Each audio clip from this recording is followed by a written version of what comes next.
네, 4월 13일 수요일 가정예배 하나님 앞에 올려드리겠습니다. 다 함께 사도신경으로 우리의 신앙을 고백하겠습니다. 나는 전능하신 아버지 하나님, 천지의 창조주를 믿습니다. 나는 그의 유일하신 아들 우리 주 예수 그리스도를 믿습니다.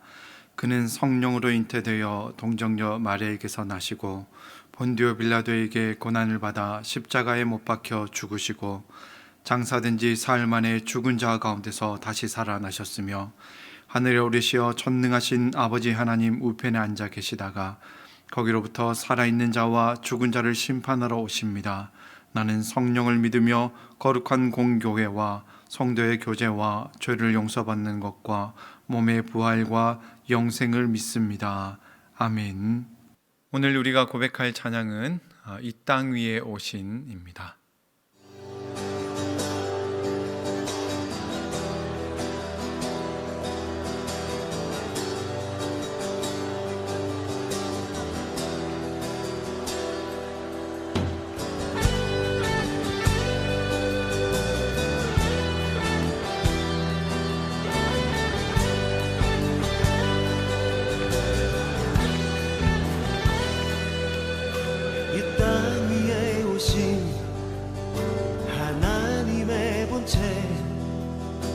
십자가에 달리사 우리 죄 사하셨네.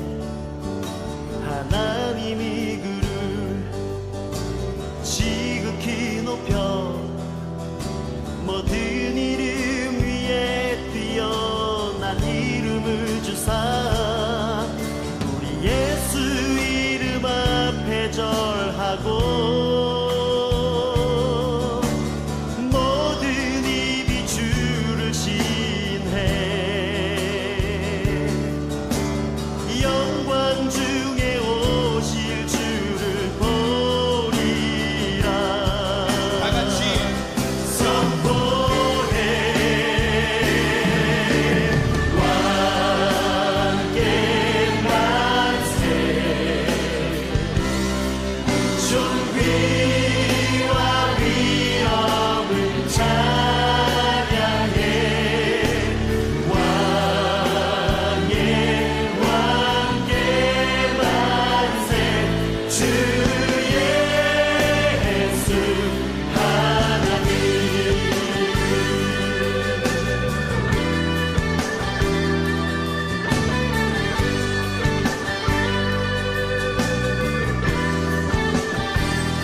오실 그날 다시 사신 왕의 영광 이 땅을 비추네. 사단의 권세는 주 앞에 무너져 생명과 진리의 주권 새가 잠겼도다. 우리 예수 이름 앞에 절하고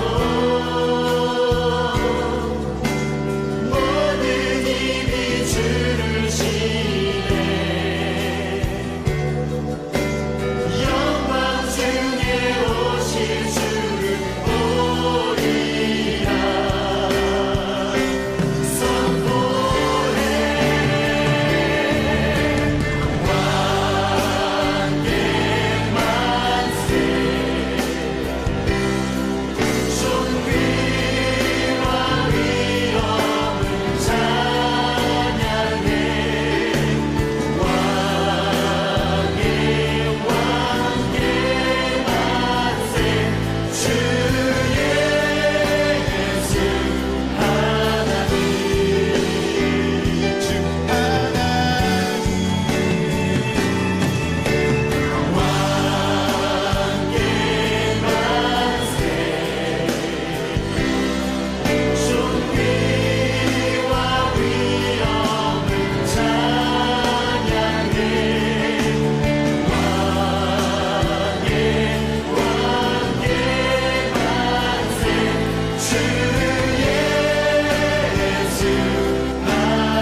하나님께서 오늘 우리에게 주시는 말씀은 요한복음 18장 31절과 32절 말씀입니다. 너희가 그를 데려다가 너희 법대로 재판하라.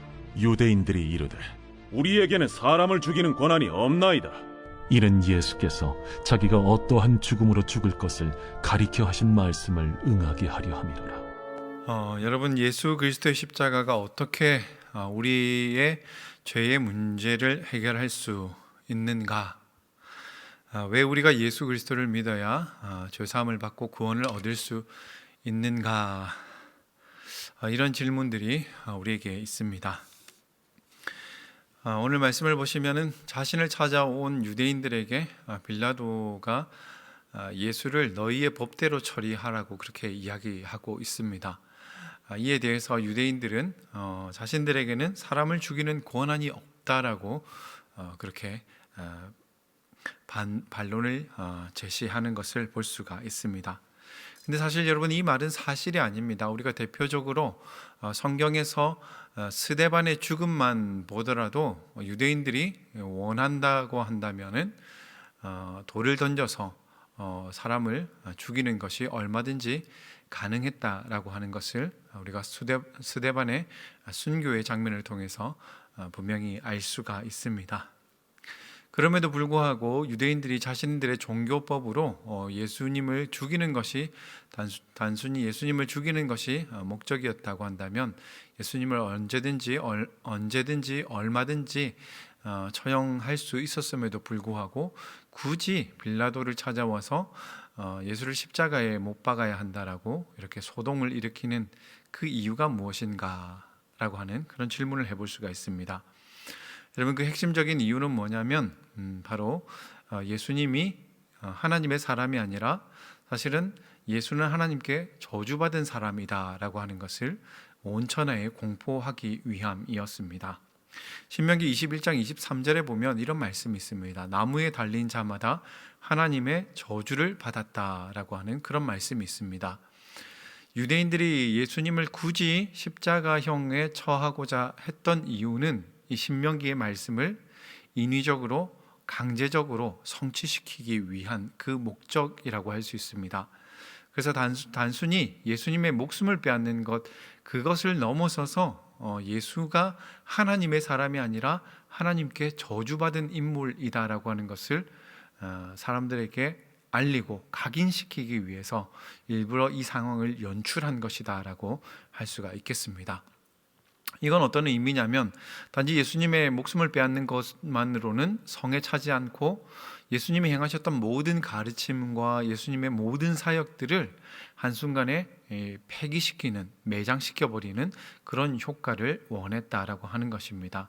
그래서 예수님뿐만이 아니라 예수님을 따르는 추종자들, 무리들, 예수의 가르침과 사상에 영향을 받은 모든 운동들을 아예 짓밟아버리고 그 싹을 제거해버리겠다라고 하는 그런 정치적인 의도가 담겨 있는 그런 행위들이라고 할 수가 있습니다. 근데 중요한 것은 그들의 바람대로 예수님은 실제로 십자가에 달려서 죽임을 당했다라고 하는 겁니다.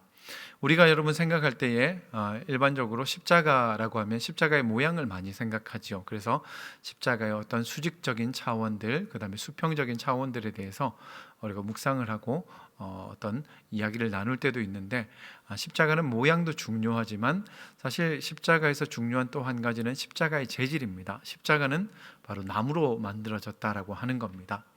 그 십자가에 달려 나무에 달려서 죽임당하신 예수님은 유대인들에게 있어서 나무에 달려 죽은 자는 하나님께 저주를 받았다, 하나님의 저주 아래에 있다라고 하는 이 말씀 때문에 저주받은 인물이다라고 하는 그런 평가로 생을 마감하게 되는 것이었습니다. 실제로 그들의 바람대로 예수님은 십자가에 달려서 죽으셨고 그들의 의지와 그들의 계획이 성공하는 것처럼 보였습니다. 하나님이 3일 동안만은 그것이 유효하게 하셨습니다. 그런데 3일 뒤에 무슨 일이 일어났느냐? 온 천하에 하나님의 저주를 받아서 죽임을 당했다라고 선전되어진 그 예수님을 하나님께서 다시 부활시키셨다라고 하는 겁니다. 여기에 중요한 강조점이 있는 것이죠. 여러분, 죽은 사람을 다시 살리는 것 누가 하는 것이냐? 반드시 이것은 하나님밖에 할 수 없다라고 하는 것을 유대인들도 인정할 수밖에 없습니다. 근데 하나님께서 만약에 누군가를 부활시킨다고 한다면, 죽은 자들을 부활시킨다고 할 때 어떤 사람을 부활시키겠느냐? 죄가 많은 죄인을 부활시키는 것이 아니라 의로운 사람을 부활시킨다라고 하는 것은 너무나 당연한 사실이겠죠. 그래서 이 부활을 통해서 하나님은 예수 그리스도가 옳다라고 하는 것을 온 세상에 공표하신 것입니다. 자, 이제 여기에 이제 두 가지 쟁점이 있습니다. 예수는 과연 나무에 달려서 하나님의 저주를 받은 그런 죽음을 당한 인물인가? 아니면 하나님께서 부활시키셨으니 의로운 자인가? 그러면 도대체 예수는 도대체 누구의 죄 때문에, 어떤 저주 때문에 그 십자가의 참혹한 형벌로 죽임을 당할 수밖에 없었는가? 하나님께서 예수님을 옳다라고 의롭다라고 인정하셨기 때문에 결국 예수님이 십자가에서 당하셨던 그 저주받은 죽음은 자신의 죄, 예수님의 죄가 아니라 다른 누군가의 죄 때문이라고 하는 것을 우리가 생각해 볼 수 있겠습니다. 그러면 예수님이 십자가에서 대신 짊어지신 그 죄는 누구의 죄였는가? 결국은 저와 여러분을 포함한 모든 인류의 죄라고 하는 것을 우리가 거기서 논리적으로 추론해낼 수가 있는 겁니다.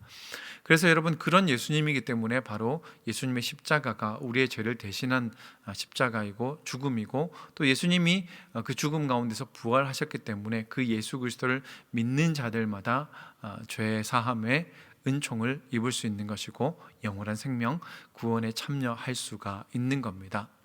여러분, 십자가는 이처럼 유대인들의 그 악한 의지와 계획, 그리고 하나님의 우리를 향하신 무한하신 사랑과 긍휼, 그 의지가 함께 만났던 장소, 인간의 가장 악한 의지와 하나님의 가장 선한 의지가 만나서 폭발한 곳, 그곳이 바로 예수님의 십자가였습니다. 여러분, 그 예수님의 십자가만이 우리에게 유일한 길이요 진리요 생명이 될 수가 있는 것입니다.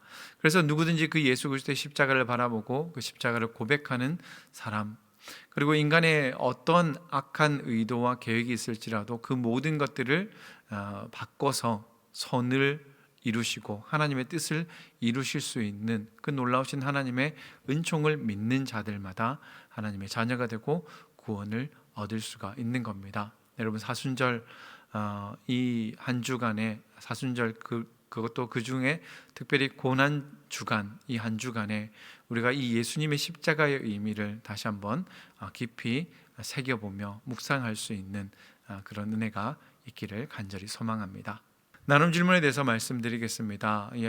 오늘 특별히 이 하루 가운데 예수님의 십자가의 그 의미, 나에게 예수님의 십자가는 어떤 의미가 있는지 깊이 묵상해 보시고 함께 나눠 보셨으면 좋겠습니다. 감사합니다.